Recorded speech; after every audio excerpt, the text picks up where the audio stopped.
ایک استاد نے کلاس کے سب بچوں کو ایک خوبصورت ٹافی دی اور پھر ایک عجیب بات کہی کہ سنو بچوں، آپ سب نے 10 منٹ تک اپنی ٹافی نہیں کھانی۔ یہ کہہ کر وہ کلاس روم سے نکل گئے۔ چند لمحوں کے لیے کلاس میں خاموشی چھا گئی۔ ہر بچہ اپنے سامنے پڑی ٹافی کو بے تابی سے دیکھ رہا تھا اور ہر گزرتے لمحے کے ساتھ ان کے لیے خود کو روکنا مشکل ہو رہا تھا۔ 10 منٹ پورے ہوئے اور استاد نے آ کر کلاس روم کا جائزہ لیا۔ پوری کلاس میں 7 بچے ایسے تھے جن کی ٹافیاں جو کی تو تھی، جبکہ باقی تمام بچے ٹافیاں کھا کر اس کے رنگ اور ذائقے پر تبصرہ کر رہے تھے۔ استاد نے چپکے سے ان 7 بچوں کے نام اپنی ڈائری میں نوٹ کیے اور پڑھانا شروع کر دیا۔ اس استاد کا نام پروفیسر والٹر مشال تھا۔ کچھ سالوں بعد استاد نے اپنے وہی ڈائری کھولی اور ان 7 بچوں کے نام نکال کر ان کے بارے میں تحقیق شروع کی۔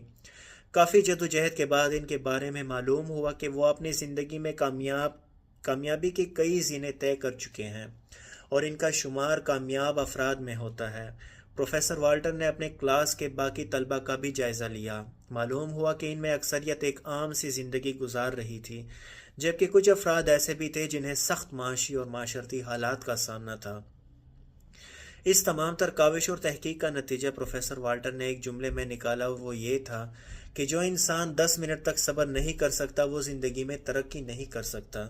اس تحقیق کو دنیا بھر میں پذیرائی ملی اور اس کا نام مارش میلو تھیوری پڑ گیا، کیونکہ پروفیسر والٹر نے بچوں کو جو ٹافی دی تھی اس کا نام مارش میلو تھا۔ یہ فوم کی طرح نرم تھی۔ اس تھیوری کے مطابق دنیا کے کامیاب ترین افراد میں اور بہت ساری خوبیوں کے ایک ساتھ ایک خوبی صبر کی بھی پائی جاتی ہے، کیونکہ یہ خوبی انسان کی قوت برداشت کو بڑھاتی ہے، جس کے بدولت انسان سخت حالات میں بھی مایوس نہیں ہوتا اور یوں وہ ایک غیر معمولی شخصیت بن جاتا ہے۔ ایک نوٹ ہے جو آپ کے لیے کہ یہ تحریر آپ کی معلومات آگاہی کے لیے شیئر کی گئی ہے، یعنی کہ جو تحریر میں نے آپ لوگوں کے ساتھ شیئر کی ہے یہ صرف معلومات اور آگاہی کے لیے ہے۔ مصنف اکثر معلوم نہیں ہوتے، اور اگر آپ کو معلوم ہے تو لازمی ہمیں بتائیے، اور ہمارا اصل مقصد یہی ہے کہ ہم آپ لوگوں کو کچھ ایسا دیں، ایسا تعلیم یا علم دیں جس سے آپ کو آپ کی زندگی میں کوئی نہ کوئی رہنمائی ہو اور آگے چل کر ہم آپ کی دعاؤں کا حصہ بنیں۔ درود پاک پڑھیں۔